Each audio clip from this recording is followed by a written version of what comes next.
नमस्कार, स्वागत है आपका मेरे YouTube channel SKP competition world में। मैं सुमन कुमार देवभूमि प्रयागराज से आज पुनः एक वीडियो लेकर आया हूं।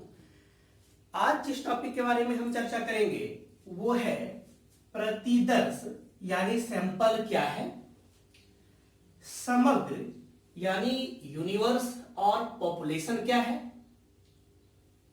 प्रतिचयन क्या है, सैंपलिंग क्या है, प्रतिचयन की कौन कौन सी विधियां हैं, मेथड्स ऑफ सैंपलिंग, और प्रतिचयन की त्रुटि, एरर्स ऑफ सैंपलिंग। इस बिंदुओं पे आज की क्लास में चर्चा करूंगा। यदि आप नेट जेआरएफ की तैयारी करते हैं, सेट की तैयारी करते हैं, या पीएचडी एंट्रेंस के लिए क्रेट या ग्रेड की तैयारी करते हैं, या फिर आप पीएचडी कर रहे हैं, तो आपके लिए इस टॉपिक की जानकारी होना अति आवश्यक है।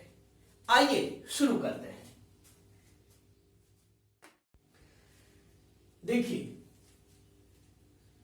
ये आपका है समग्र।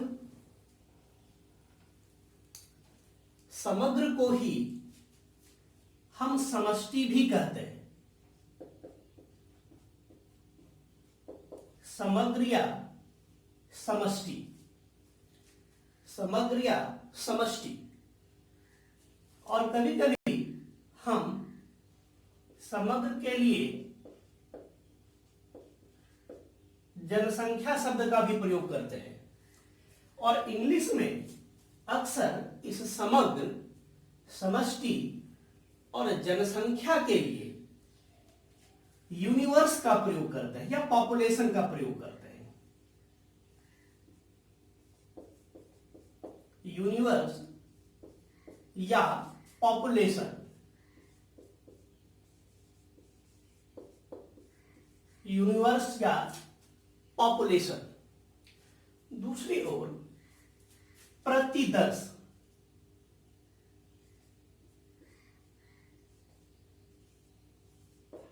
प्रतिदर्श,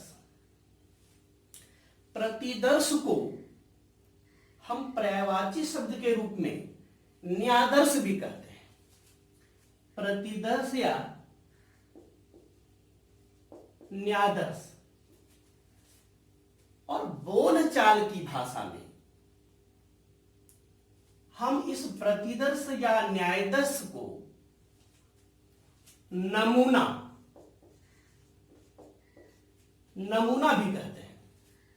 और इंग्लिश में इसके लिए प्रयोग होता है सैंपल,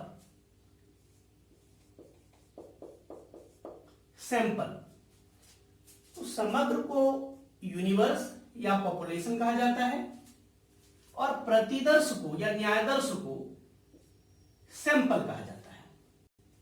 अब देखिए, ये सैंपल है क्या, प्रतिदर्श है क्या।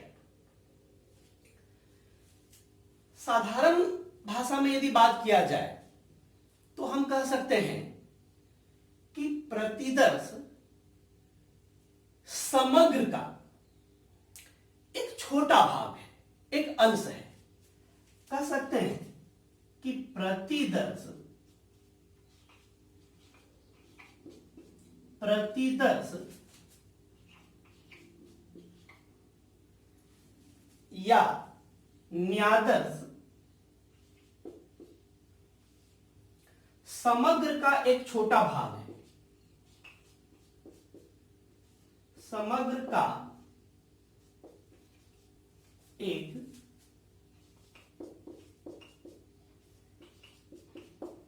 छोटा भाग है, यानी प्रतिदर्श समग्र का छोटा भाग है जो समग्र का प्रतिनिधि करता है, जो समग्र का प्रतिनिधि करता है। यानी जो भी हम प्रतिदर्श ले रहे हैं, न्यायदर्श ले रहे हैं, वह समग्र का प्रतिनिधि करना चाहिए। अब देखिए, और थोड़ा सा विस्तार से यदि कहा जाए तो हम कह सकते हैं कि एक प्रतिदर्श समग्र या जनसंख्या का वह भाग है जिसका अध्ययन हम इसलिए करते हैं कि उस जनसंख्या के बारे में, उस समग्र के बारे में पता लगा सके कि वह समग्र का नेचर किस प्रकार का है। यानी यदि हम प्रतिदर्श के बारे में और कहें तो हम कह सकते हैं कि एक प्रतिदर्श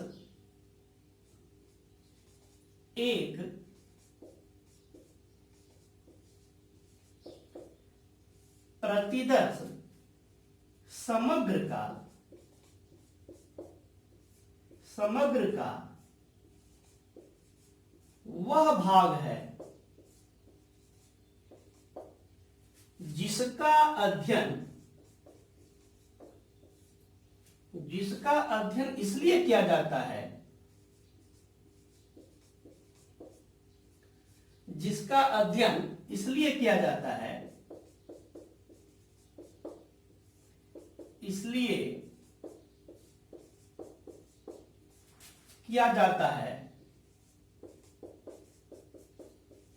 ताकि संपूर्ण समग्र के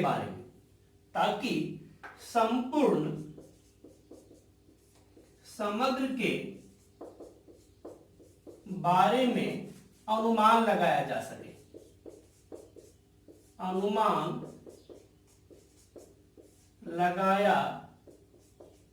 जा सके। देखिए, एक प्रतिदर्श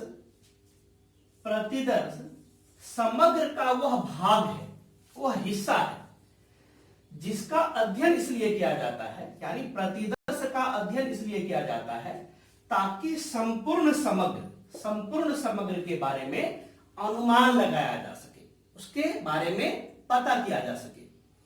अब देखिए, एक उदाहरण को आप समझिए।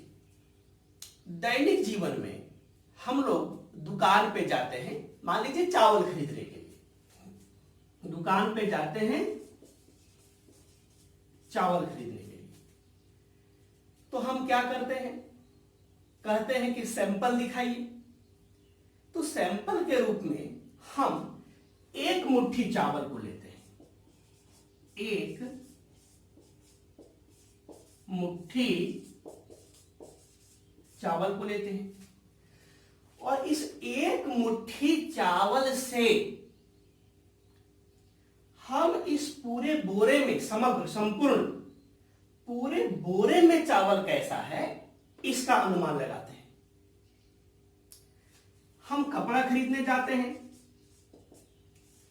तो पूरे थान को उलट पुलट के नहीं देखते हैं, एक किनारे यानी कपड़े का एक किनारे को हम देखते हैं, कपड़े का एक किनारे को देखते हैं और उस किनारे को छूकर हम उस थान में पूरे कपड़े का नेचर कैसा है, अच्छा है, बुरा है या किस प्रकार का है, इसकी हम जानकारी लेते हैं। उसी प्रकार से हम फल खरीदने जाते हैं, मान लीजिए अंगूर खरीद रहे हैं, तो एक अंगूर को तोड़कर हम टेस्ट करते हैं और इस एक अंगूर की सहायता से उस संपूर्ण गुच्छा का अंगूर का स्वाद कैसा है, गुच्छा का पता लगा लेते हैं या अनुमान लगा लेते हैं, संपूर्ण गुच्छा का अनुमान लगा लेते हैं। तो ये चावल, कपड़े का थान, चावल का बोरी, कपड़े का थान, अंगूर का गुच्छा, ये हमारे लिए समग्र है। लेकिन इन सब में से जो ये हम एक मुट्ठी चावल को लिए और पूरे बोरे का अनुमान लगाए, एक किनारे कपड़े का देखे और पूरे थान का पता लगा लिए, एक गुच्छा एक अंगूर का प्रयोग किए, ये एक अंगूर हम लिए, एक अंगूर यहां कर सकते हैं।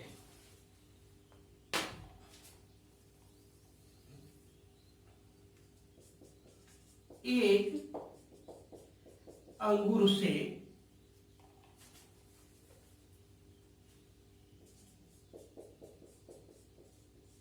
पूरे गुच्छा का अनुमान। तो ये जो एक अंगूर है ये हमारा क्या है, सैंपल है। एक मुट्ठी चावल सैंपल है, एक किनारा ये हम सैंपल का प्रयोग किए, एक अंगूर का टेस्ट किए, ये हमारे लिए सैंपल है। तो दैनिक जीवन में हम प्रतिदर्श का प्रयोग इस प्रकार से डेली करते हैं। अब देखिए हम रिसर्च में थोड़ा सा बात करते हैं। मान लीजिए एक बालक है, एक शोधार्थी है, शोध करता है और उसका टॉपिक है उत्तर प्रदेश के ग्रामीण क्षेत्रों में महिलाओं की आर्थिक स्थिति पर मनरेगा के प्रभाव का अध्ययन करना, इलाहाबाद जनपद के विशेष संदर्भ में। मैं पुनः बोल रहा हूं, एक शोधार्थी है, इसका रिसर्च टॉपिक है कि उत्तर प्रदेश के ग्रामीण क्षेत्रों में महिलाओं की आर्थिक स्थिति पर मनरेगा के प्रभाव का अध्ययन, इलाहाबाद जनपद के विशेष संदर्भ में।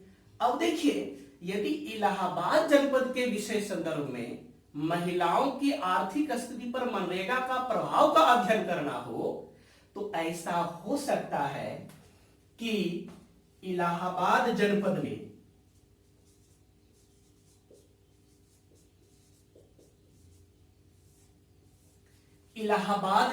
में मनरेगा में कार्यरत महिलाओं की संख्या हजारों में हो सकती है, लाखों में हो सकती है, हजारों में हो सकती है, लाखों में हो सकती है।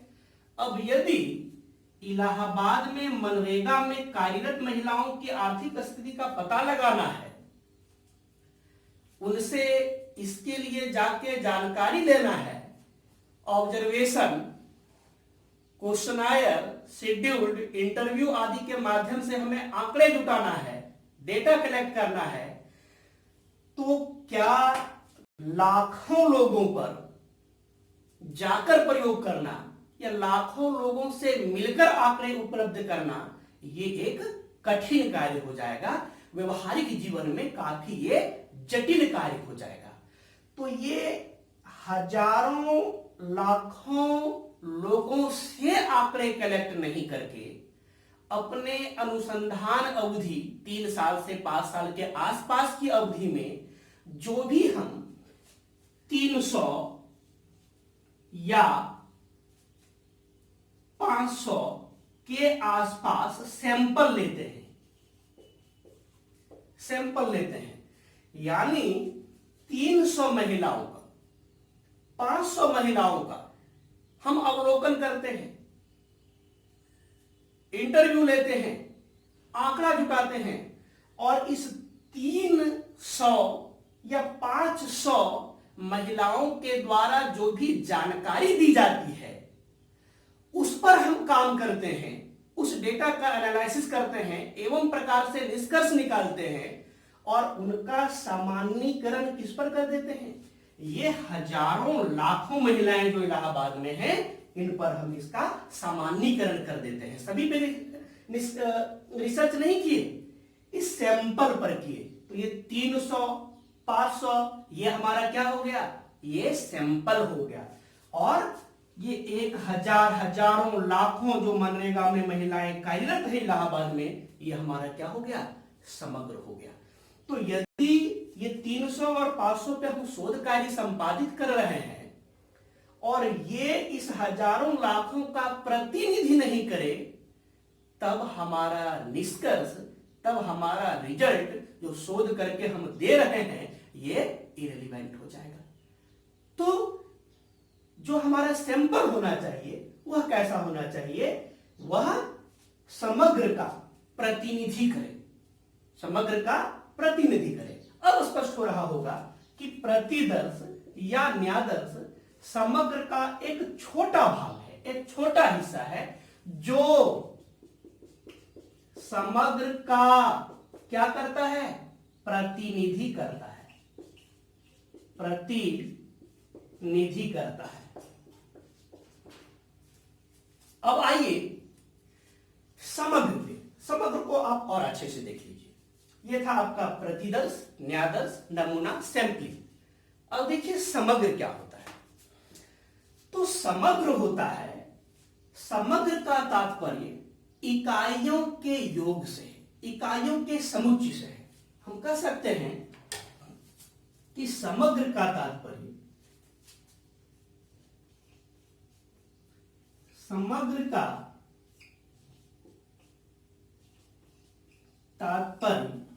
इकाइयों के समुच्चय,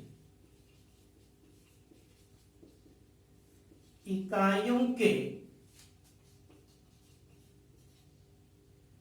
समुच्चय या इकाइयों के योग से, इकाइयों के योग से है, जिनका हम प्रतिदर्श लेते हैं, जिनका प्रयोग प्रतिदर्श के रूप में किया जाता है, प्रतिदर्श के रूप में किया जाता है, जिनका प्रयोग प्रतिदर्श के रूप में किया जाता है। अब देखिए, जब आप न्यादर्श पढ़ रहे थे, प्रतिदर्श पढ़ रहे थे, तो वहां पे अक्सर यह शब्द आता था समग्र, कि प्रतिदर्श या न्यादर्श समग्र का एक छोटा भाग है, एक अंश है, एक टुकड़ा है, एक हिस्सा है, जो संपूर्ण समग्र का प्रतिनिधि करता है। तो यह समग्र क्या होता है? तो देखिए, समग्र को हम समष्टि या जनसंख्या भी कहते हैं, यूनिवर्स और पॉपुलेशन कहा जाता है इंग्लिश में। तो समग्र का तात्पर्य इकाइयों के एक समुच्चय, सेट ऑफ यूनिट्स, इकाइयों के योग से होता है, जिनका प्रयोग हम प्रतिदर्श के रूप में करते हैं। अब देखिए, शोध में जिस यूनिवर्स का हम प्रयोग करते हैं, अनुसंधान की प्रक्रिया में जिस जनसंख्या का हम प्रयोग करते हैं, समष्टि का प्रयोग करता है, पॉपुलेशन का प्रयोग करते हैं, वह सामान्य से थोड़ा हट के होता है। सामान्यतः किसी क्षेत्र का जनसंख्या अलग हो सकता है, लेकिन एक शोधार्थी के लिए वहां का समग्र या पॉपुलेशन अलग हो सकता है, वह एक नहीं हो सकता है। अब देखिए कि इनमें क्या अंतर है। अक्सर हम क्या करते हैं कि जनसंख्या या पॉपुलेशन को समग्र समझ लेते हैं, लेकिन दोनों में अंतर है। अब मान लीजिए, अभी हम एक उदाहरण का प्रयोग किया था कि उत्तर प्रदेश के ग्रामीण क्षेत्रों में महिलाओं की आर्थिक स्थिति पर मनरेगा के प्रभाव का अध्ययन इलाहाबाद जनपद के विशेष संदर्भ में, यह तो प्रयागराज हो गया, प्रयागराज जनपद के विशेष संदर्भ में। तो देखिए, यदि हमारा ये टॉपिक है कि उत्तर प्रदेश के ग्रामीण क्षेत्रों में महिलाओं की आर्थिक स्थिति पर मनरेगा का क्या प्रभाव है इलाहाबाद जनपद के विशेष संदर्भ में, तो ऐसा हो सकता है कि इलाहाबाद यानी प्रयागराज की जनसंख्या मान लीजिए कि 60 लाख है, 60 लाख है। प्रयागराज की जनसंख्या 60 लाख है। तो क्या ये 60 लाख जनसंख्या हमारा समग्र है, पॉपुलेशन है? नहीं, एक शोधार्थी के लिए ये समग्र नहीं है, जनसंख्या नहीं है। अब देखिए, अब आगे मैं प्रयोग कर रहा हूं कि मान लीजिए कि प्रयागराज में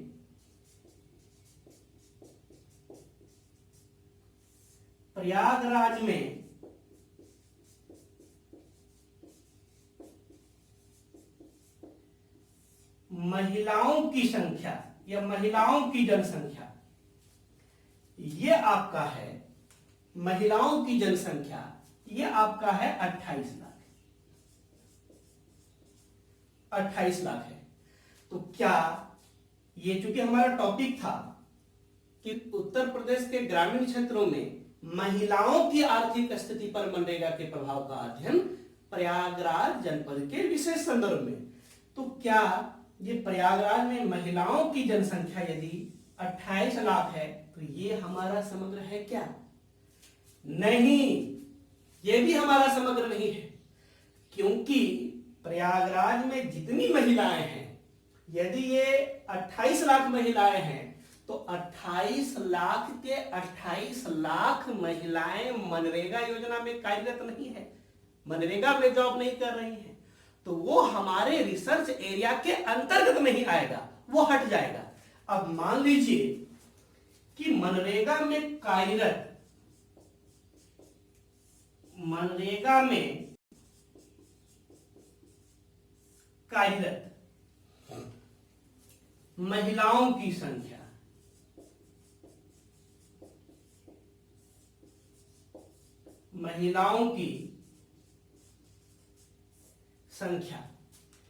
ये हमारा है 10 लाख। 10 लाख। तो क्या ये हमारा जनसंख्या है, ये हमारा समग्र है, ये हमारा पॉपुलेशन है। तो देखिए रिसर्च में जिन जनसंख्या की जिन यूनिवर्स का प्रयोग किया जाता है वह जनसंख्या उस क्षेत्र के वास्तविक जनसंख्या से भिन्न हो सकता है, अलग हो सकता है। इसमें वही जनसंख्या को हम शामिल करते हैं जो हमारे रिसर्च एरिया के अंतर्गत आता है, हमारे शोध क्षेत्र के अंतर्गत आता है। तो यहां पे इलाहाबाद की जनसंख्या 60 लाख है, इलाहाबाद में महिलाओं की जनसंख्या 28 लाख है, लेकिन यह हमारे समग्र में शामिल नहीं हुआ, बल्कि मनरेगा में कार्यरत महिलाओं की जो संख्या है, जो मनरेगा में कार्यरत है, उनकी संख्या 10 लाख है। तो इसे हम समग्र या समष्टि या जनसंख्या यूनिवर्स पॉपुलेशन कह सकते हैं। अब देखिए कि यदि इलाहाबाद जनपद के विशेष संदर्भ में एक शोधार्थी शोध कार्य संपादित कर रहा है और इलाहाबाद में मनरेगा योजना में कार्यरत महिलाओं की संख्या 10 लाख है, तो क्या 10 लाख महिलाओं पे जाके शोध कार्य करना, उसका अवलोकन करना, क्वेश्चनायर के माध्यम से, इंटरव्यू के माध्यम से, शेड्यूल्ड के माध्यम से इतनी बड़ी जनसंख्या से डेटा कलेक्ट करना, ये एक शोधार्थी के लिए बहुत कठिन काम हो जाएगा, जटिल काम हो जाएगा। तो 10 लाख महिलाओं पे वह शोध कार्य नहीं कर रहा है, बल्कि इस समग्र में, अब आप जान रहे हैं कि ये 10 लाख क्या है, ये आपका समग्र है, ये आपका समग्र है। अब इस समग्र में से क्या आप देख रहे थे, न्यादर्श समग्र का एक छोटा भाग है जो समग्र का प्रतिनिधि कर रहा है।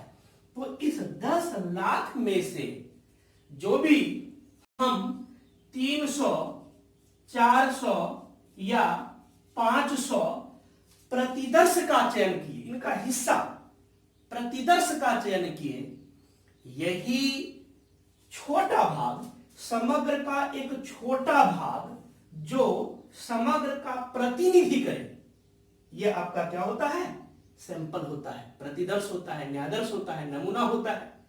यानी अब एक शोधार्थी क्या करेगा, शोधकर्ता क्या करेगा, इस 300 डेटा पे, ये 300 महिलाओं के ऊपर, 400 महिलाओं के ऊपर, 500 महिलाओं के ऊपर जो भी उस शोधार्थी के द्वारा सैंपल साइज लिया गया है, उस पर वह शोध कार्य करेंगे, उससे डेटा कलेक्ट करेंगे, उनका विश्लेषण करेंगे और क्रम से निष्कर्ष तक पहुंचेंगे।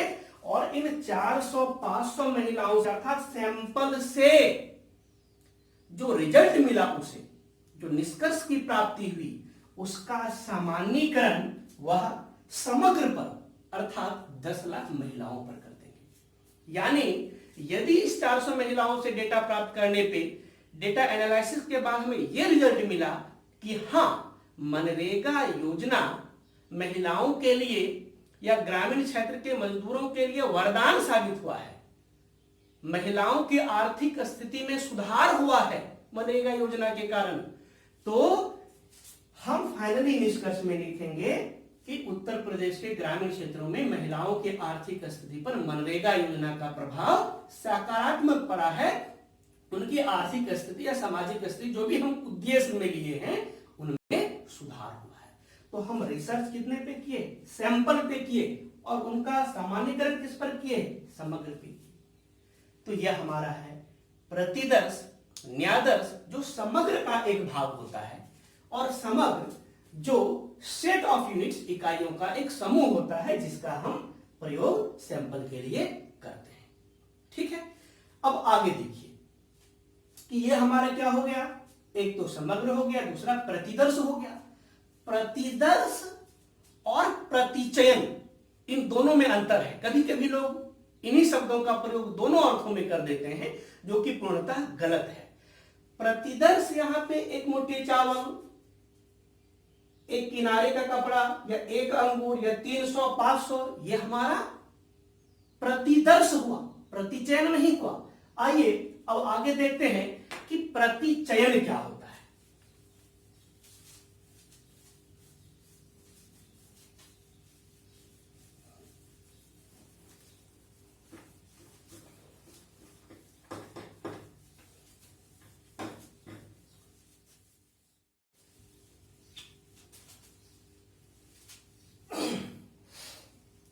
हाँ, अब देखिए हम प्रतिदर्श देख चुके और समग्र देख चुके। समग्र और प्रतिदर्श। प्रतिदर्श पॉपुलेशन, यूनिवर्स,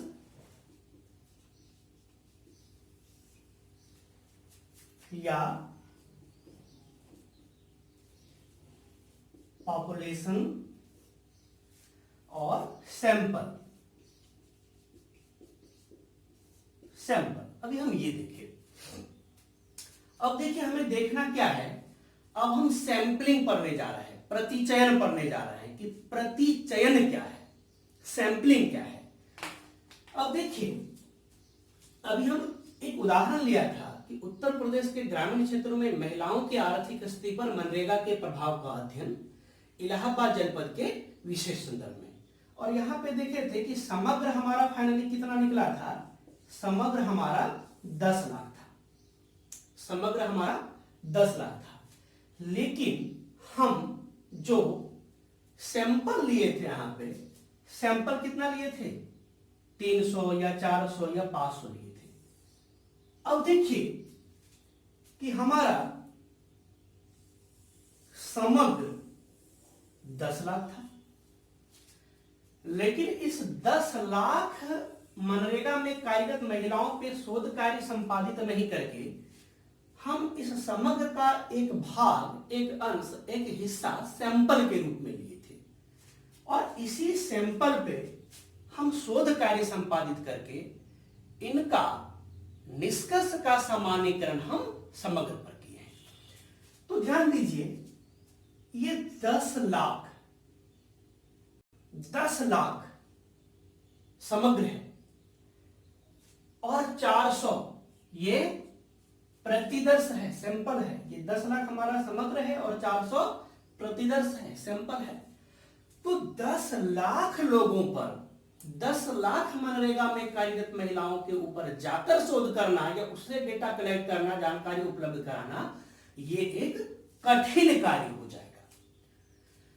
तो अनुसंधान को, शोध की प्रक्रिया को या शोध को सरल बनाने के लिए, सहज बनाने के लिए हम समग्र पे शोध कार्य संपादित नहीं करके इनके एक अंश के रूप में प्रतिदर्श का चुनाव करते हैं और इन्हीं प्रतिदर्श के ऊपर शोध कार्य संपादित करते हैं। तो शोध कार्य को सरल बनाने के लिए हम कह सकते हैं कि शोध को सरल एवं सहज बनाने के लिए, शोध को सरल एवं सहज बनाने के लिए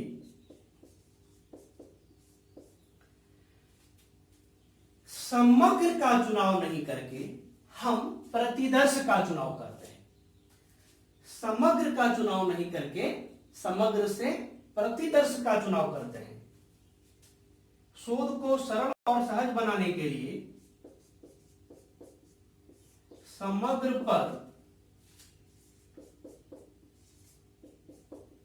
शोध कार्य नौ करके प्रतिदर्श पर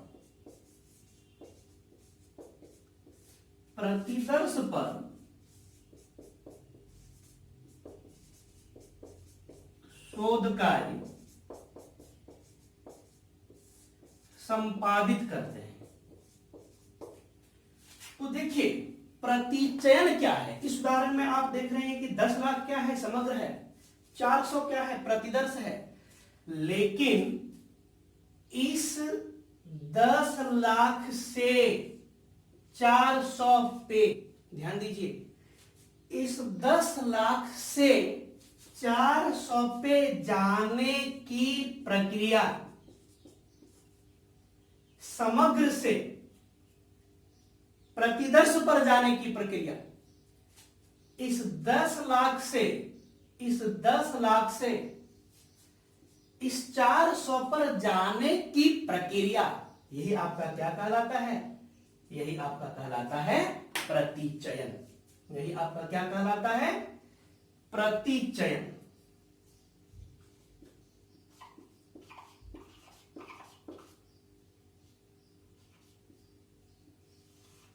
प्रतिचयन यानी सैंपलिंग।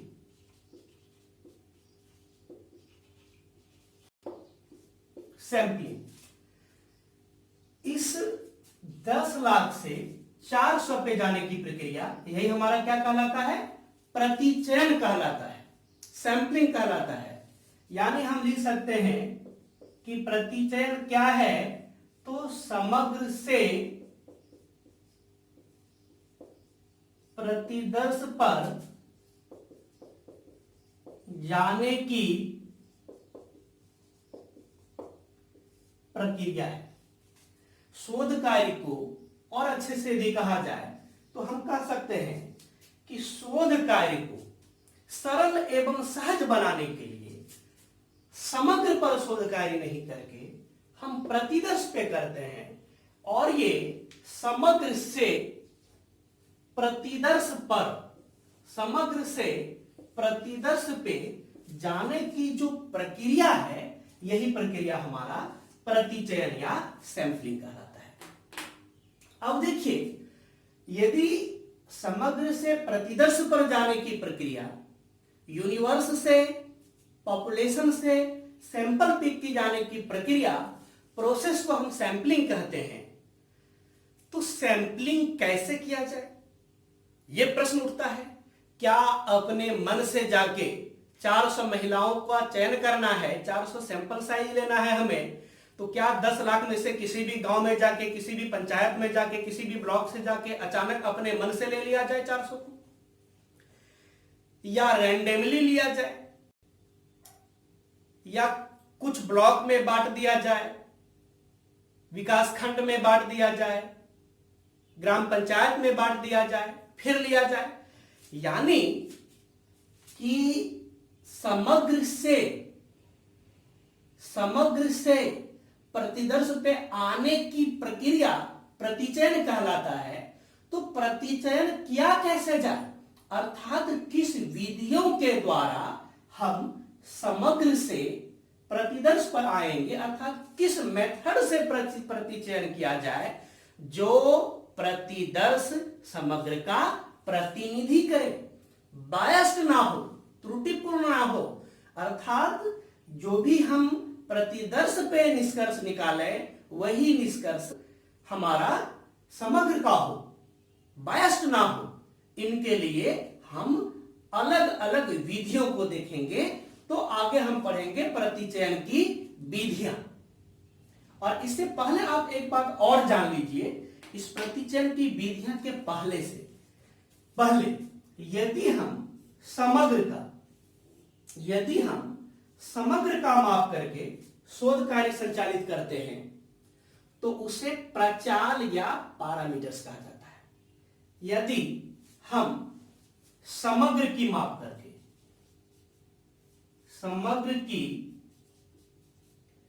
करके शोध कार्य संपादित करते हैं, तो उसे पैरामीटर्स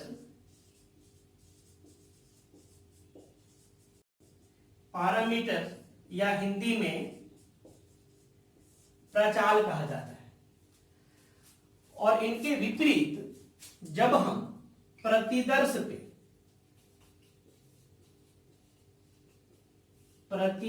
की माप करके शोध कार्य संपादित करते हैं तो इसे स्टैटिस्टिक्स कहा जाता है। स्टैटिस्टिक्स कहा जाता है, हिंदी में सांख्यिकी या प्रतिदर्शन कहा जाता है। सांख्यिकी या प्रतिदर्शन कहा जाता है। तो इसे भी याद रखें आप कि समग्र की माप पे यदि हम करते हैं तो पैरामीटर्स प्रचार कहा जाता है, और प्रतिदर्श की माप करके यदि हम करते हैं तो स्टैटिक या प्रतिदर्शक कहलाता है या सांख्यिकी कहलाता है।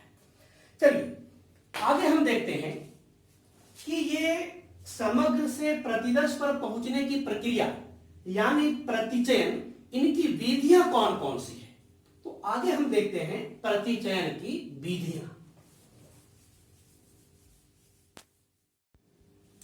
देखिए इसके बाद हम चर्चा कर रहे हैं प्रतिचयन की विधियां, मेथड्स ऑफ सैंपलिंग, यानी समग्र से न्यायाधर्श पे जाने की प्रक्रिया सैंपलिंग कहलाता है।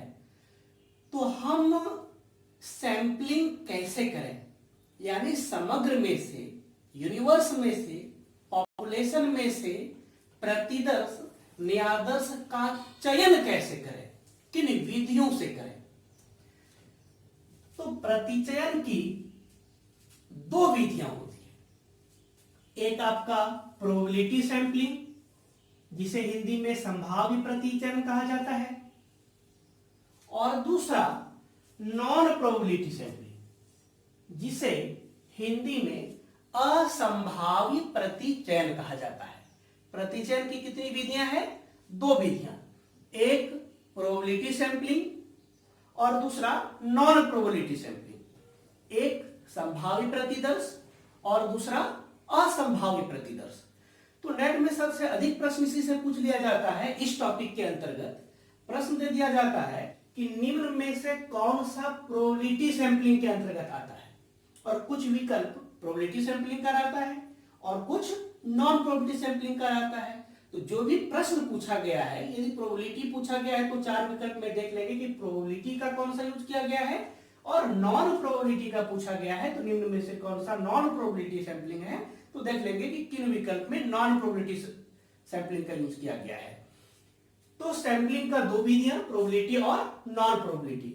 अब देखिए प्रोबेबिलिटी सैंपलिंग के अंतर्गत मुख्यतः 5 विधि आता है। पहला सिंपल रैंडम सैंपलिंग, साधारण यादृच्छिक प्रतिचयन या इसे सरल यादृच्छिक प्रतिचयन भी कहा जाता है। पहला सिंपल रैंडम सैंपलिंग, सरल यादृच्छिक प्रतिचयन या साधारण यादृच्छिक प्रतिचयन। प्रोबेबिलिटी सैंपलिंग के अंतर्गत दूसरा आता है स्ट्रेटिफाइड रैंडम सैंपलिंग, स्तरीकृत यादृच्छिक प्रतिचयन। इसके बाद तीसरा आता है क्लस्टर या एरिया सैंपलिंग, गुच्छ, क्षेत्र, समूह या संभाग प्रतिचयन। हिंदी में क्लस्टर सैंपलिंग या एरिया सैंपलिंग को गुच्छ प्रतिचयन, क्षेत्र प्रतिचयन, समूह प्रतिचयन या संभाग प्रतिचयन के नामों से भी जाना जाता है। अब देखिए इसके बाद है सिस्टमेटिक सैंपलिंग। प्रोबेबिलिटी सैंपलिंग के अंतर्गत इसके बाद है सिस्टमेटिक सैंपलिंग, यानी क्रमबद्ध और व्यवस्थित प्रतिचयन, क्रमबद्ध और व्यवस्थित प्रतिचयन। और पांचवा है मल्टी स्टेजेस सैंपलिंग, यानी बहुस्तरीय प्रतिचयन, मल्टी स्टेजेस सैंपलिंग। तो प्रोबेबिलिटी सैंपलिंग के अंतर्गत हमें कितने मेथड्स को पढ़ना है, किन किन सैंपलिंग को पढ़ना है? पहला सिंपल रैंडम सैंपलिंग, सरल यादृच्छिक प्रतिचयन या साधारण यादृच्छिक प्रतिचयन। दूसरा स्ट्रेटिफाइड रैंडम सैंपलिंग, स्तरीकृत यादृच्छिक प्रतिचयन। तीसरा क्लस्टर या एरिया सैंपलिंग, क्षेत्र या गुच्छ प्रतिचयन। इसके बाद सिस्टमेटिक सैंपलिंग, क्रमबद्ध या व्यवस्थित प्रतिचयन। और मल्टी स्टेजेस सैंपलिंग, बहुस्तरीय प्रतिचयन। यह है आपका प्रोबेबिलिटी सैंपलिंग के अंतर्गत। अब दूसरे भाग पे आ जाइए, नॉन प्रोबेबिलिटी सैंपलिंग के अंतर्गत। तो नॉन प्रोबेबिलिटी सैंपलिंग के अंतर्गत भी मुख्य रूप से ये 5 विधि आता है प्रतिचयन का। पहला है आपका कोटा सैंपलिंग। कोटा सैंपलिंग, और कोटा सैंपलिंग को हिंदी में अभ्यंश प्रतिदर्श या अंश प्रतिदर्श या नियतांश प्रतिदर्श भी, प्रतिचयन भी कहते हैं। इसके बाद देखिए, दूसरा है नॉन प्रोबेबिलिटी के अंतर्गत पर्पसिव सैंपलिंग, उद्देश्यपूर्ण प्रतिचयन। उद्देश्यपूर्ण प्रतिचयन, पर्पसिव सैंपलिंग। इसके बाद तीसरा है नॉन प्रोबेबिलिटी सैंपलिंग के अंतर्गत, असंभाव्य प्रतिचयन के अंतर्गत कन्वीनियंस सैंपलिंग या एक्सीडेंटल सैंपलिंग या नॉन सिस्टमेटिक सैंपलिंग। हिंदी में इसे कहते हैं सुविधानुसार प्रतिचयन, दुर्घटनात्मक प्रतिचयन, आकस्मिक प्रतिचयन या अव्यवस्थित प्रतिचयन। इसके बाद चौथा है नॉन प्रोबेबिलिटी सैंपलिंग के अंतर्गत स्नोबॉल सैंपलिंग, हिम गेंद प्रतिचयन। और पांचवा है वॉलंटियर सैंपलिंग। पांचवा है आपका नॉन प्रोबेबिलिटी के अंतर्गत वॉलंटियर सैंपलिंग यानी स्वैच्छिक प्रतिचयन। तो ये 5 प्रकार हम प्रोबेबिलिटी सैंपलिंग के अंतर्गत पढ़ेंगे, और ये 5 प्रकार नॉन प्रोबेबिलिटी सैंपलिंग, असंभावित प्रतिचयन के अंतर्गत पढ़ेंगे। प्रोबेबिलिटी के अंतर्गत 5, simple random sampling, stratified random sampling, cluster और area sampling, systematic sampling, multi stage sampling. और नॉन प्रोबेबिलिटी के अंतर्गत 5, quota sampling, purposive sampling, convenience sampling, snowball sampling और वॉलंटियर सैंपलिंग। अब एक एक करके हम विस्तार से इसको देखते हैं कि सिंपल रैंडम के अंतर्गत क्या कैसे होता है, स्ट्रेटिफाइड के अंतर्गत क्या होता है, क्लस्टर के अंतर्गत क्या होता है, एवं प्रकार से। तो सबसे पहले यहां पे आप थोड़ा सा प्रोबेबिलिटी सैंपलिंग और नॉन प्रोबेबिलिटी सैंपलिंग के बारे में जान लीजिए। प्रोबेबिलिटी सैंपलिंग में समग्र से न्यायाधीश को चुने जाने की संभावना लगभग बराबर बराबर होती है, यानी समान होती है। हम यूं कहें तो त्रुटि की संभावना कम होती है। और प्रोबेबिलिटी सैंपलिंग में समग्र से न्यायाधीश चुने जाने की संभावना समान नहीं होती है, अर्थात त्रुटिपूर्ण होता है। इसका मतलब ये नहीं है कि नॉन प्रोबेबिलिटी सैंपलिंग खराब मेथड है। अपने रिसर्च ऑब्जेक्टिव के आधार पे सबका अपना अलग अलग महत्व है। अभी हम इनका विस्तार से चर्चा करेंगे। अब देखिए, सबसे पहले हम आते हैं सिंपल रैंडम सैंपलिंग पे। इसे मिटा दे रहे हैं, पहले एक एक करके चर्चा कर लेते हैं। सिंपल रैंडम सैंपलिंग,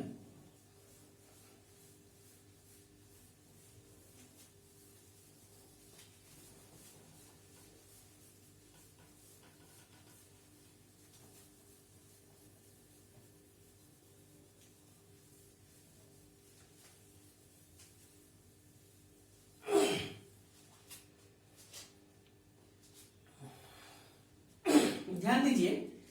सबसे पहले मैं चर्चा कर रहा हूं सिंपल रैंडम सैंपलिंग, सरल यादृच्छिक प्रतिचयन। सिंपल रैंडम सैंपलिंग, सरल यादृच्छिक प्रतिचयन या साधारण यादृच्छिक प्रतिचयन। देखिए, सबसे पहली बात है, आप इसके अंतर्गत ये जानिए कि यदि जनसंख्या का स्वरूप होमोजेनियस है तो वैसे में सिंपल रैंडम मेथड का प्रयोग बेहतर होता है। जनसंख्या का स्वरूप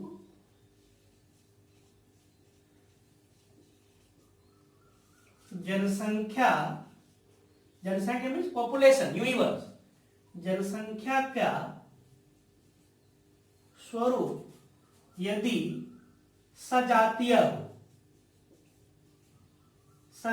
हो यानी होमोजेनियस हो,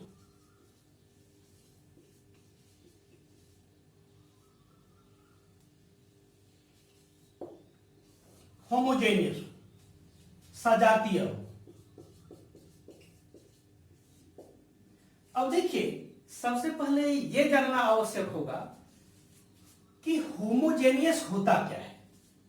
यदि हम सिंपल रैंडम सैंपलिंग के अंतर्गत कह रहे हैं कि जनसंख्या का स्वरूप यदि सजातीय हो, होमोजेनियस हो, तो यह मेथड सबसे अधिक कारगर होता है, सबसे बेहतर माना जाता है सैंपलिंग का।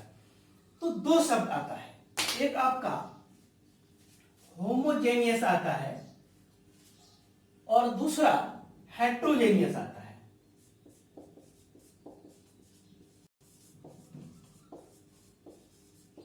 हेट्रोजेनियस यानी विषम जातीय,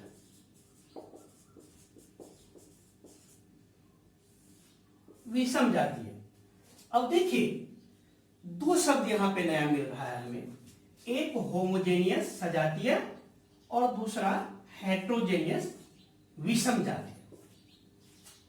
देखिए, स्ट्रेटिफाइड रैंडम सैंपलिंग में हेट्रोजेनियस सबसे महत्वपूर्ण होता है और सिंपल रैंडम में होमोजेनियस होता है। तो ये जनसंख्या का स्वरूप होमोजेनियस होता क्या है और हेट्रोजेनियस होता क्या है, आप इसको समझिए। यदि हमारा जनसंख्या पॉपुलेशन से जो हम समग्र ले रहे हैं उसकी प्रवृत्ति एक समान है, अर्थात वह एक ही रूप में, एक ही समान रूप में अलग अलग फैले हुए हैं, तो वो हमारा होमोजेनियस होता है। यानी जनसंख्या का नेचर एक समान हो, ये हमारा एरिया है, क्षेत्र है, तो इसके अंतर्गत जो भी पॉपुलेशन है वह एक नेचर का है या एक समान है, तो हम कह सकते हैं कि यह हमारा होमोजेनियस हो गया। अब इनमें से कहीं से हम किसी भी इस यूनिवर्स में से हम कहीं से भी किसी भी सैंपल का यदि हम चयन कर लेते हैं, तो चूंकि इनका नेचर होमोजेनियस है, सजातीय है, तो हमारे पास जो सैंपल आएगा इस यूनिवर्स से जो हम सैंपल निकालेंगे उसमें कोई दिक्कत नहीं होगा, एक समान आएगा। अब देखिए दूसरा क्या होता है, हेट्रोजेनियस, यानी यदि हमारा जनसंख्या यूनिवर्स एक विशेषता वाले या समान रूप में नहीं हो, कुछ यहां पे बहुत अधिक है, थोड़ा थोड़ा यहां पे है, फिर यहां पे थोड़ा है, थोड़ा यहां पे है, यहां पे बहुत अधिक है। अब देखिए यहां पे क्या है, हेट्रोजेनियस में क्या है कि जनसंख्या का जो स्वरूप है, पॉपुलेशन का जो स्वरूप है, यह एक समान नहीं है, यानी एक समान विशेषता वाले लोग इसमें नहीं है, अलग अलग जगह पे अलग अलग विशेषता वाले लोग हैं। यहां पे ये बहुत घना है, यहां पे थोड़ा कम है, यहां पे थोड़ा सा है, यहां पे बहुत अधिक है, इस तरीके से। तो यदि समग्र में जो भी इकाई है वह एक नेचर का, एक विशेषता वाले पूरे क्षेत्र में एक समान रूप से फैला हुआ हो, बिखराव नहीं हो, हम ये कह सकते हैं, वेरिएशन ना हो। तो यदि वेरिएशन नहीं है, फैलाव नहीं है, बिखराव नहीं है, एक समान फैला हुआ है, तो यह होमोजेनियस हो गया, सजातीय हो गया। और यदि इसमें बिखराव है, फैलाव है, एक जगह नहीं हो के अलग अलग विशेषता वाला, चलिए अलग अलग विशेषता वाली जनसंख्या अलग अलग जगह पे है उस क्षेत्र के अंतर्गत, तो यह हमारा हेट्रोजेनियस हो गया। अब एक और आप उदाहरण से समझिए, मान लीजिए कि मेरे क्लास में 500 बच्चे हैं, एक बैच में मान लीजिए 500 बच्चे हैं और 500 बच्चे का बुद्धि लब्धि एक समान है। तो कोई टॉपिक मैं पढ़ाया हूं और यदि 500 बच्चे उससे ठीक एक प्रकार से समझे हुए हैं, सभी को उस तथ्य के बारे में एक समान नॉलेज है, एक समान जानकारी है, तो चाहे हम कहीं से, आगे से, पीछे से, मध्य से, बाएं से, दाएं से, गर्ल्स से, बॉयज से, किसी से खड़े होकर उसके बारे में पूछ लिए तो हमें एक संतुष्टिपूर्वक या संतोषप्रद उत्तर की प्राप्ति होगी।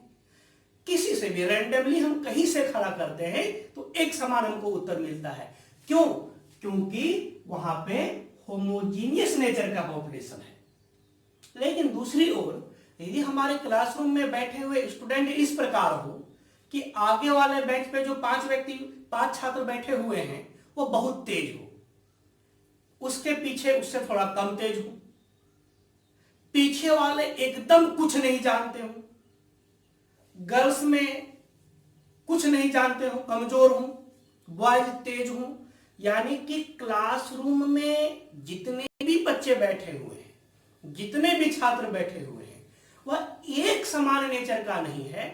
कुछ बहुत अधिक तेज है, कुछ औसत तेज है, कुछ कमजोर है, कुछ बहुत कमजोर है, कुछ नहीं आता है। तो ऐसे को हम हेट्रोजेनियस के अंतर्गत, विषम जातीय के अंतर्गत रखते हैं। तो अब यदि हमें विषम जातीय स्वरूप है और वहां पे हम कहीं से सैंपलिंग कर लिए तो हो सकता है कमजोर विद्यार्थी को हम खड़ा कर दिए, 2 स्टूडेंट को 3 स्टूडेंट को खड़ा किए और सभी का उत्तर असंतोषप्रद रहा और हम उससे सभी के बारे में निष्कर्ष निकाल लिए कि इस क्लास के अधिकांश बच्चे या इस क्लास के बच्चे कमजोर हैं। तो फिर हमारा जो सैंपल था जिससे हम निष्कर्ष निकाले वो यूनिवर्स का प्रतिनिधि नहीं किया, क्योंकि उसी क्लास में तेज बच्चे भी हैं, बहुत तेज बच्चे भी हैं, औसत भी हैं। तो हमेशा ध्यान रखा जाता है कि जब होमोजेनियस नेचर का हो, सजातीय हो, एक प्रकार का हो, तब हम कहीं से भी डेटा ले लेंगे, कहीं उस यूनिवर्स में से कहीं भी सैंपल का चुनाव कर लेंगे, कहीं से भी, तो जो हमारा सैंपल हमारे पास आएगा उसमें किसी भी प्रकार का अंतर नहीं होगा। तो सबसे पहले देखिए, यदि जनसंख्या का स्वरूप होमोजेनियस हो, सजातीय हो, तो वहां पे हमारा सिंपल रैंडम का प्रयोग करना सबसे ज्यादा बेहतर माना जाता है। दूसरी बात कि सैंपल रैंडम मेथड में कर क्या रहे हैं, हम प्रतिचर कर रहे हैं, और प्रतिचर में क्या करते हैं, समग्र से, यूनिवर्स से सैंपल पे, न्यादर्श पे, प्रतिदर्श पे आते हैं। तो सैंपल रैंडम मेथड में रैंडम, यादृच्छिक की किसी भी एक विधि की सहायता से, चाहे वो लॉटरी विधि हो सकता है,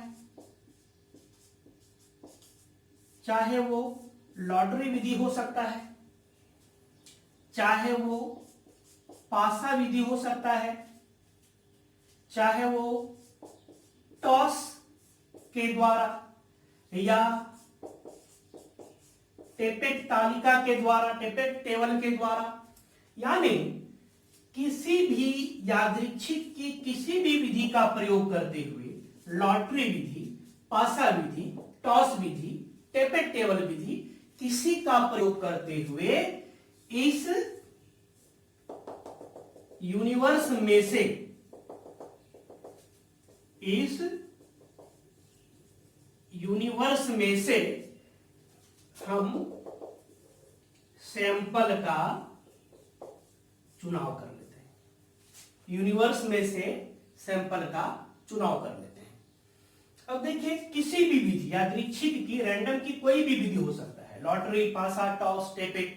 जैसे मैं क्लास में कहा कि अभी जो मैं क्लास ले रहा हूं, आपका ऑनलाइन क्लास ले रहा हूं, तो आज जो मेरे टेलीग्राम चैनल पे 5 बजे क्विज है, तो उस क्विज में मान लीजिए हजारों छात्र भाग लेते हैं, हजारों प्रतिभागी भाग लेते हैं, तो उनमें से 10 लकी विजेता को मैं एक पुरस्कार राशि या कुछ गिफ्ट प्रदान करूंगा, जिनका सभी क्वेश्चन में सभी सही हो। मतलब सभी में यदि आप सभी सही करते हैं तो 10 स्टूडेंट को मैं गिफ्ट प्रदान करूंगा।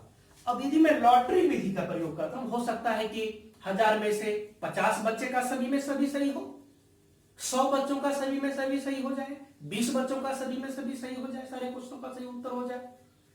तो लॉटरी विधि में क्या होता है कि जिन भी बच्चे, जो भी हमारे सैंपल के अंतर्गत है, उसका नाम हम किसी कागज के टुकड़े पर लिख लिए, किसी ड्रम में या किसी बक्से में उसको देकर रैंडमली मिला दिए, और किसी अन्य व्यक्ति को आकर रैंडमली कोई भी 10 पर्चा निकाल लेने के लिए कहे, जिसका भी 10 पर्चा नाम निकला उसी को मैं गिफ्ट प्रदान किया, यानी लॉटरी विधि ये हो गया। ठीक है, तो इसी तरीके से किसी भी विधि का प्रयोग करते हुए, इस यहां पे मैं उदाहरण में कहा था कि 10 लाख हमारा पॉपुलेशन है और इनमें 400 या 500 हमें सैंपल लेना है, तो किसी भी मेथड से सरल यादृच्छिक विधि में इस 10 लाख में 500 का चयन कर दिया जाएगा, लेकिन यादृच्छिक विधि हो, अर्थात रैंडम का कोई भी मेथड यूज हो। अब देखिए दूसरे विधि पे मैं आ रहा हूं, स्टडीफाइड रैंडम सैंपलिंग पे।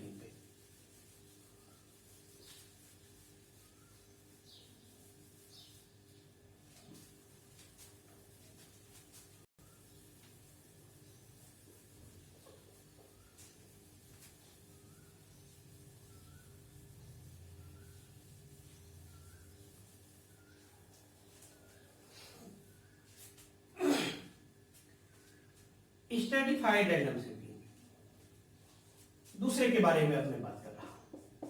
देखिए, आप सिंपल रैंडम सैंपलिंग में देखे थे कि यदि जनसंख्या का स्वरूप कैसा हो, होमोजीनियस हो, सजातीय हो, लेकिन जनसंख्या का स्वरूप सजातीय हो ये कोई जरूरी तो है नहीं। अधिकांशतः जनसंख्या का स्वरूप विजातीय होता है, विषम जातीय होता है, हेट्रोजेनियस होता है।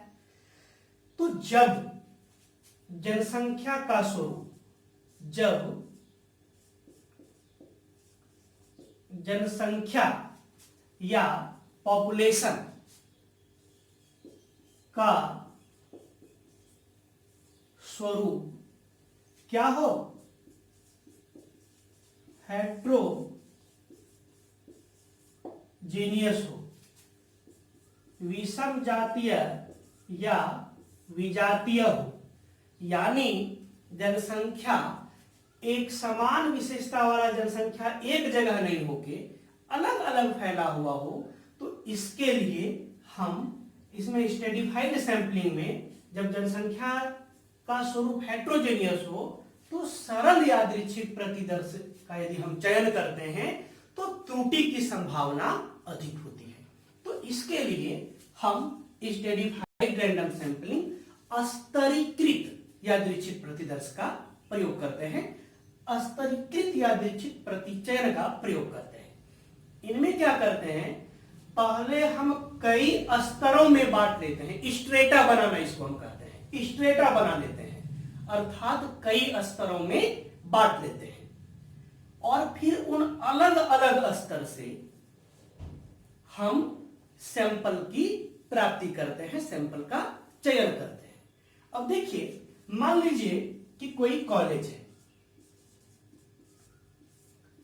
तो कॉलेज में कई फैकल्टी है, आर्ट्स है,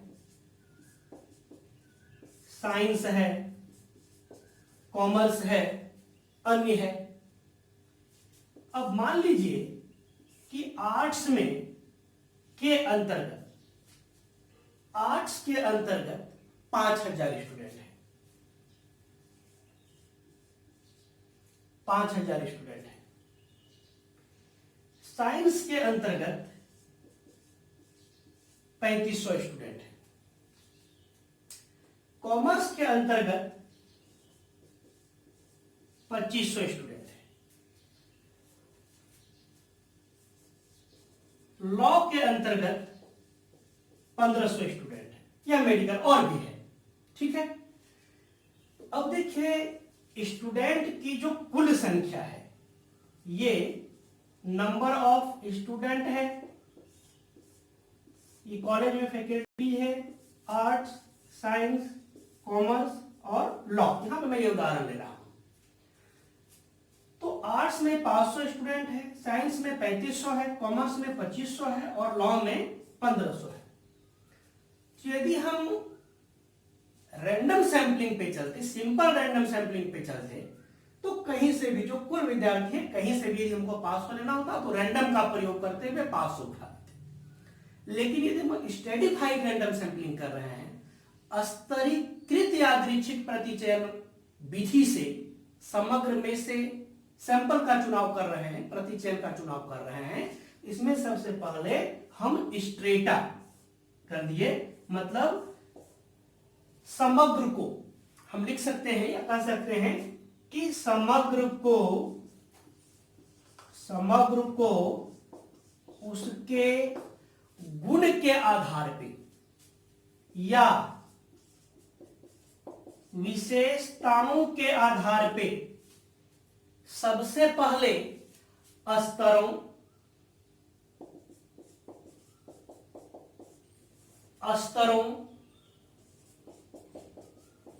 वर्गों या खंडों इत्यादि में बांट देते हैं। जैसे कि यहां मैं आर्ट्स, साइंस, कॉमर्स और लॉ स्तर में बांट दिया, खंड में बांट दिया, और फिर स्तर में बांटने के बाद तब हम सैंपल का चुनाव करते हैं। यानी यहां पे हम मान लीजिए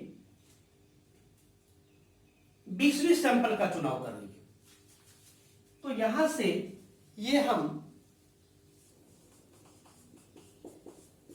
सैंपल, अब मान लीजिए 20 सैंपल हम आर्ट्स वाले से ले लिए, 20 सैंपल साइंस वाले से ले लिए, 20 सैंपल कॉमर्स वाले से ले लिए और 20 सैंपल लॉ वाले से ले लिए। कुल कितना हो गया हमारा 80।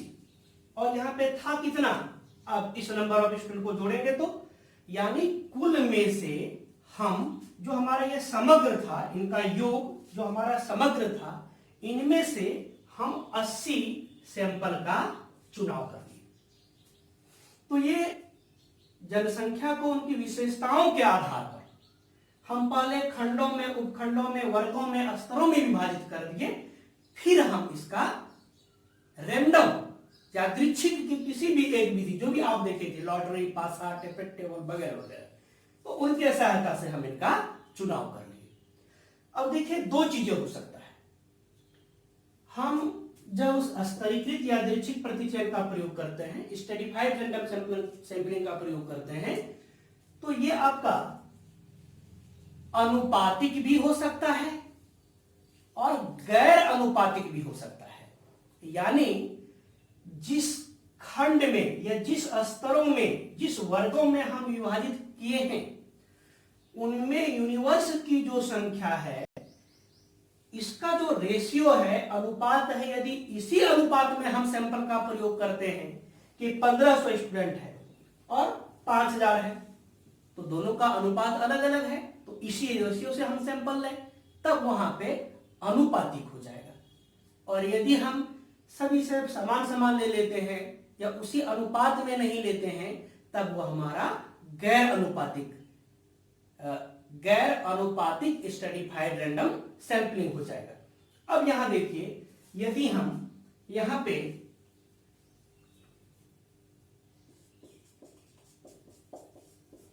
पचास सैंपल आर्ट्स वाले का ले लेते हैं, 50 सैंपल आर्ट्स वाले का ले लेते हैं, 35 सैंपल साइंस वाले का ले लेते हैं, 25 सैंपल कॉमर्स वाले का ले लेते हैं और 15 सैंपल लॉ वाले का ले लेते हैं। यदि हम ऐसा कर रहे हैं तो देख रहे हैं कि जिस रेशियो में जिस भी फैकल्टी का समग्र है, ठीक उसी रेशियो में, उसी अनुपात में हम सैंपल को लिए हैं, न्यादर्श को लिए हैं। तो यहां पे सैंपलिंग का ये तरीका हमारा क्या हो गया, ये प्रोपोर्शनल स्ट्रेटिफाइड रैंडम सैंपलिंग हो गया। यानी अनुपातिक कह सकते हैं हम कि ये अनुपातिक स्तरीकृत यादृच्छिक प्रतिचयन हो गया। और ये जो हम सिंपली ले लिए, ये हमारा गैर अनुपातिक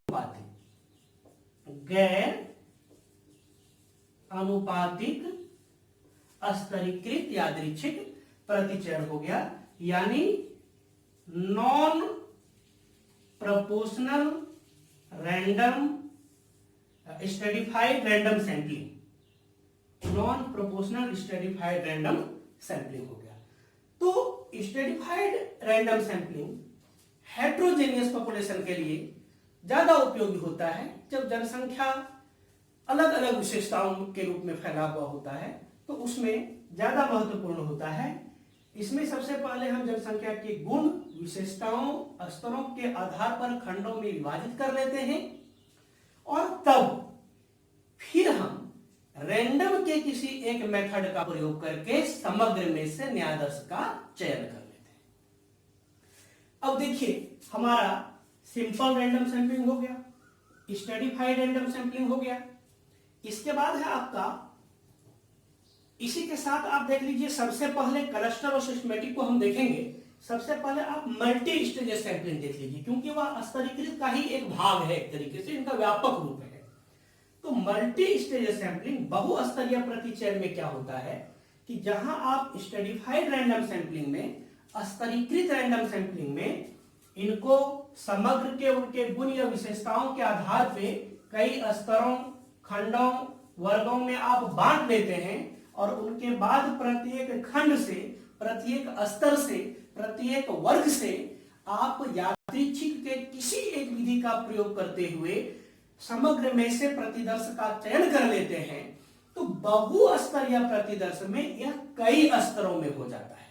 जैसे आप पहला स्तर आपका हो गया कि आप एक स्ट्रेटा बना लिए और खंडों में विभाजित करके इतना इतना स्टूडेंट को ले लिए, और फिर इनमें से नंबर ऑफ स्टूडेंट जो भी है, इनमें से अब आर्ट्स फैकल्टी में तो कई फैकल्टी होता है। आर्ट्स के अंतर्गत मान लीजिए आपका इकोनॉमिक्स है, हिस्ट्री है, पॉलिटिकल है, ज्योग्राफी है, और भी बहुत सारा विभाग है, डिपार्टमेंट है। तो इसमें से कई स्तरों में बहुस्तरीय, पहले आप इकोनॉमिक्स में बांट लिए, हिस्ट्री में बांट लिए, पॉलिटिकल में बांट लिए, ज्योग्राफी में बांट लिए। अब फिर इसको आप इकोनॉमिक्स में मान लीजिए कि यूजी वाले को बांट लिए, यूजी में और पीजी को बांट लिए, इधर भी आप यूजी पीजी में बांट दिए, इसे भी आप यूजी पीजी में बांट दिए, इधर भी आप यूजी पीजी में बांट दिए। अब यूजी से भी आप गर्ल्स में बांट दिए, बॉयज में बांट दिए, गर्ल्स में बांट दिए, बॉयज में बांट दिए, एवं प्रकार से। और यही क्रम साइंस, कॉमर्स, लॉ के साथ किए। अर्थात बहुस्तरीय प्रतिचयन में, मल्टी स्टेजेस सैंपलिंग में हम क्या करते हैं कि मल्टी स्टेजेस सैंपलिंग भी स्ट्रेटिफाइड रैंडम सैंपलिंग का एक व्यापक रूप है। और जहां स्ट्रेटिफाइड रैंडम सैंपलिंग में हम जनसंख्या के, समग्र के, पॉपुलेशन के, यूनिवर्स के उनके गुण या विशेषताओं के आधार पर अलग अलग भागों में बांट देते हैं, खंडों में बांट देते हैं, स्तरों में बांट देते हैं, और फिर उन स्तर से हम समग्र में से प्रतिचयन कर लेते हैं, प्रतिदर्श का चयन कर लेते हैं। तो वही मल्टी स्टेजेज में इसे हम कई भागों में बांट देते हैं। जैसे आप देख रहे हैं कि आर्ट्स के बाद हम कई सारे डिपार्टमेंट को ले लिए, इनमें से उनमें संचालित होने वाले यूजी पीजी को ले लिए, फिर गर्ल्स बॉयज को ले लिए, एवं प्रकार से। तो अब इससे जो हमें न्यायादर्श की प्राप्ति होगी, सैंपल की प्राप्ति होगी, वह सभी department, girls boys, UG PG सभी का प्रतिनिधि करेगा। यानी हम कह सकते हैं कि स्तरीकृत प्रतिदर्श या स्तरीकृत यादृच्छिक प्रतिचयन स्ट्रेटिफाइड रैंडम सैंपलिंग की अपेक्षा बहुस्तरीय प्रतिचयन, मल्टी स्टेज सैंपलिंग एक व्यापक रूप होता है और इससे प्राप्त सैंपल अपेक्षाकृत अधिक सही और विश्वसनीय होता है। तो सिंपल रैंडम से अधिक विश्वसनीय स्ट्रेटिफाइड, और स्ट्रेटिफाइड से भी अधिक विश्वसनीय हमें मल्टी स्टेज सैंपलिंग में देखने को मिलेगा। चलिए हम आगे चर्चा करते हैं क्लस्टर या एरिया सैंपलिंग के बारे में।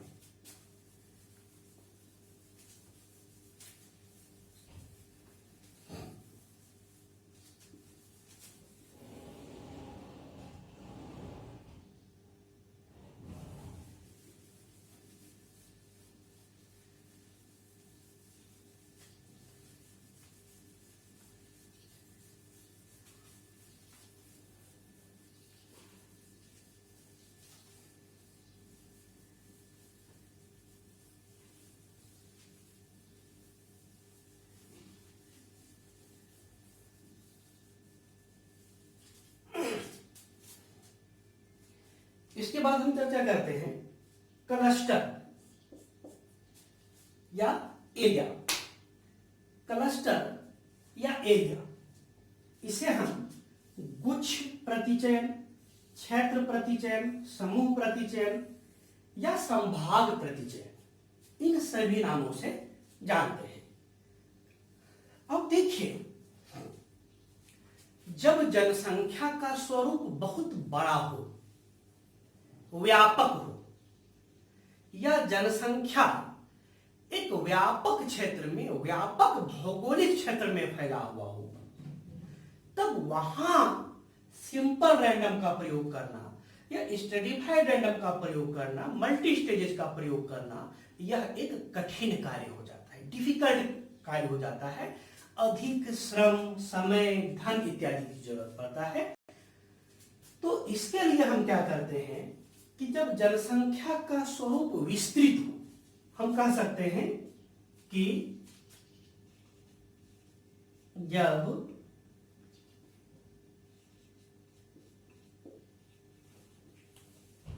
जनसंख्या का स्वरूप व्यापक हो या विस्तृत हो या दूर दूर तक फैला हुआ हो, दूर दूर तक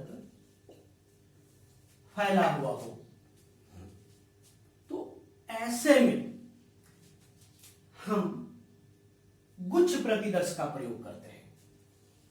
फैलाव, जनसंख्या का फैलाव बहुत अधिक हो, पर्वतीय क्षेत्रों में हो, तो जब इस तरीके से रहता है कि काफी व्यापक है, दूर दूर तक फैला हुआ है, फैलाव अधिक है, पर्वतीय क्षेत्रों में है, तो सबसे पहले हम इन क्षेत्रों को उप क्षेत्रों में बांट देते हैं। इन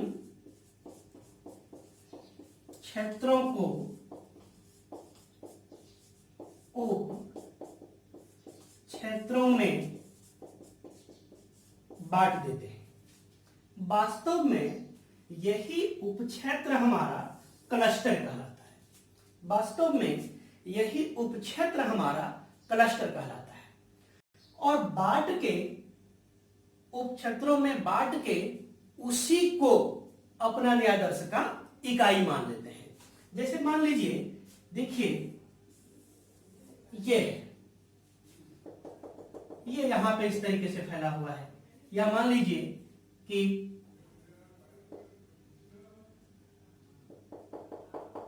ये यहां पे है, इस तरीके से फैला है, यहां है, यहां है, यहां है, यहां है, यहां है, यहां है, यहां है, इस तरीके से फैला हुआ है।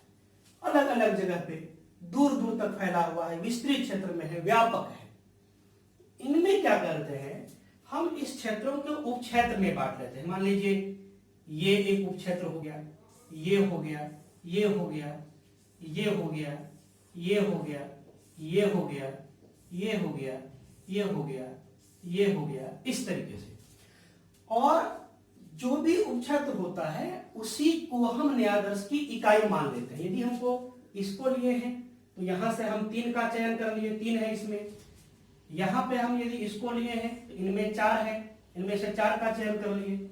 ये लिए हैं तो इनमें 2 2 4 2 से 2 8 है, तो 8 का चयन कर लेंगे। एवं प्रकार से इसी इकाई को हम अपना प्रतिदर्श का या न्यायादर्श का सैंपल का हिस्सा मान लेते हैं और इनका न्यायाधीश का चुनाव कर लेते हैं। तो क्लस्टर विधि में, एरिया विधि में जनसंख्या का स्वरूप जब व्यापक रहता है, दूर दूर तक फैला हुआ होता है, पर्वतीय क्षेत्रों में होता है, तो वहां पे हम क्लस्टर विधि का प्रयोग करते हैं। क्लस्टर विधि अधिक उपयोगी होता है। आगे देखिए सिस्टमेटिक सैंपलिंग। प्रोबेबिलिटी सैंपलिंग के अंतर्गत एक और बचा हुआ है सिस्टमेटिक, क्रमबद्ध। सिस्टमेटिक सैंपलिंग, क्रमबद्ध सैंपलिंग।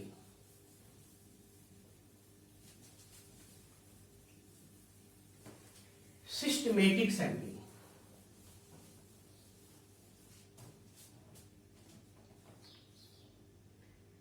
Systematic sampling.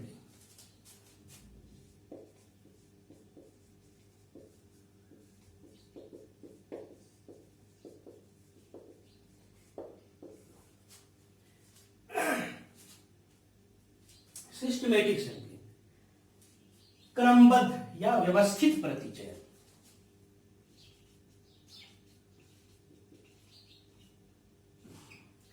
क्रमबद्ध या व्यवस्थित प्रतिचय, सिस्टमेटिक सैंपलिंग। देखिए जैसा कि नाम से स्पष्ट है, क्रमबद्ध यानी व्यवस्थित, सिस्टमेटिक यानी इस विधि में सैंपलिंग के इस तरीके में समग्र से सैंपल तक आने का, समग्र से न्यायाधीश चुनने का जो प्रक्रिया होगा वह बहुत सिस्टमेटिक होगा, क्रमबद्ध होगा, व्यवस्थित होगा। नाम से इतना स्पष्ट है। इसके पहले आप जस्ट अभी क्लस्टर देखे थे, तो बड़ी जनसंख्या, व्यापक जनसंख्या के लिए उसका प्रयोग होता है। लेकिन वही सिस्टमेटिक सैंपलिंग जब जनसंख्या का आकार छोटा हो, पॉपुलेशन, जनसंख्या का आकार छोटा हो, तो वहां पे सिस्टमेटिक सैंपलिंग अधिक कारगर होता है। यह भी प्रोबेबिलिटी सैंपलिंग का एक भाग है। अब देखिए कि सिस्टमेटिक सैंपलिंग होता क्या है। इसके लिए जो भी हमें न्यायाधीश चाहिए, जितना भी न्यायाधीश चाहिए, सैंपल हमें जो भी चाहिए, और क्योंकि छोटी जनसंख्या है तो हमें समग्र का पता है, और जो भी वहां का सैंपल यानी यूनिवर्स है, तो एक सूत्र का प्रयोग करते हैं और यूनिवर्स में सैंपल से भाग देते हैं। यानी सैंपल को हम स्मॉल एन लिखते हैं और यूनिवर्स का इंडिकेटर कैपिटल एन देते हैं, और इन सूत्र का प्रयोग करते हैं कैपिटल एन बटे एन, स्मॉल एन। और जो संख्या प्राप्त होता है, प्रारंभ में रैंडमली हम उस संख्या का चयन कर लेते हैं, रोल नंबर वाइज सजा के या अल्फाबेट वाइज सजा के, और फिर उसी क्रम में हम आगे सैंपल का चयन करते जाते हैं। जैसे आप एक उदाहरण से समझिए, मान लीजिए कि मैं एक सैंपलिंग कर रहा हूं, मुझे 10 सैंपल चाहिए। 10 सैंपल चाहिए, यानी सैंपल कितना चाहिए? 10 चाहिए। सैंपल कितना चाहिए हमें? 10 चाहिए। और मान लीजिए कि वहां जो यूनिवर्स है, पॉपुलेशन है, समग्र है, समष्टि है, उनकी संख्या 100 है। तो हम इस सूत्र का प्रयोग करेंगे, n by capital N by small n। तो कैपिटल N कितना है? 100, और स्मॉल n यानी सैंपल ये कितना है? 10। तो 100 से 10 में भाग देंगे, कितना आ जाएगा? 10 आ गया हमारा। अब देखिए क्या करेंगे, ये जो 100 कैपिटल N है यानी यूनिवर्स है, इसको हम रोल नंबर वाइज सजा लेंगे या अल्फाबेट वाइज सजा लेंगे, किसी भी रूप में हम सजा लेंगे। अब यदि हम रोल नंबर वाइज सजाते हैं तो क्या होगा? 1 2 3 4 5 6 7 8 9 10 11 12 13 14 15 एवं प्रकार से ये 100 तक आ जाएगा। ठीक है, अब क्या है हमारा कि इसका वैल्यू कितना प्राप्त हुआ है, 10 हुआ है। यानी हम सबसे पहले क्या करेंगे कि 1 से लेकर 10 तक में रैंडम विधि का किस प्रयोग करते हुए, जो आप देखें लॉटरी, पासा, टेबल या टॉस, किसी भी विधि का प्रयोग करते हुए प्रारंभ में हम इन 10 में से किसी एक का चयन कर लेंगे, अपने मन से नहीं, रैंडमली, यादृच्छिक रूप से। अब मान लीजिए यदि हम रैंडम प्रयोग करते हैं तो कोई भी आ सकता है, 7 आ सकता है, 3 आ सकता है, 2 आ सकता है, 4 आ सकता है, 5 आ सकता है, कुछ भी आ सकता है।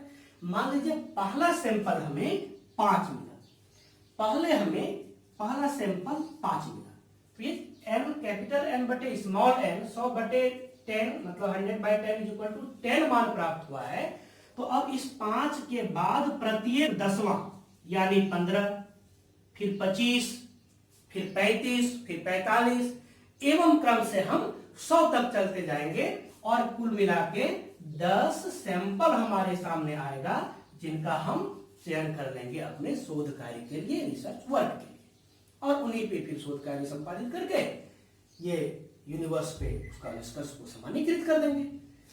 तो एकदम एक ये सिस्टम से होता है, जनसंख्या का छोटा हो, सैंपल साइज को यूनिवर्स में भाग देते हैं और जो संख्या प्राप्त होता है हम प्रारंभ में रैंडम के किसी एक का प्रयोग करके उसका चयन कर लेते हैं और उसी क्रम में आगे बढ़ते जाते हैं। अब मान लीजिए हमें पहला 7 प्राप्त हो जाता, तो एवं क्रम से हम 10 आगे बढ़ते, पहले 7 हो गया, फिर 17 हो गया, फिर 27 हो गया, फिर 37 हो गया, फिर 43 हो गया, एवं क्रम से 100 तक जाते जाते हमें फिर वही 10 सैंपल की प्राप्ति होती। तो ये एक सिस्टमेटिक वे में होता है, एक क्रमबद्ध रूप में होता है, इसलिए हम इसे सिस्टमेटिक सैंपलिंग, क्रमबद्ध प्रतिचयन या व्यवस्थित प्रतिचयन कहते हैं। इस प्रकार आप प्रोबेबिलिटी सैंपलिंग के अंतर्गत 5 प्रकार, simple random sampling, stratified random sampling, cluster या एरिया सैंपलिंग, सिस्टमेटिक सैंपलिंग और मल्टी स्टेजेस सैंपलिंग के बारे में अध्ययन किए। अब जो दूसरा भाग है नॉन प्रोबेबिलिटी सैंपलिंग के अंतर्गत कोटा सैंपलिंग।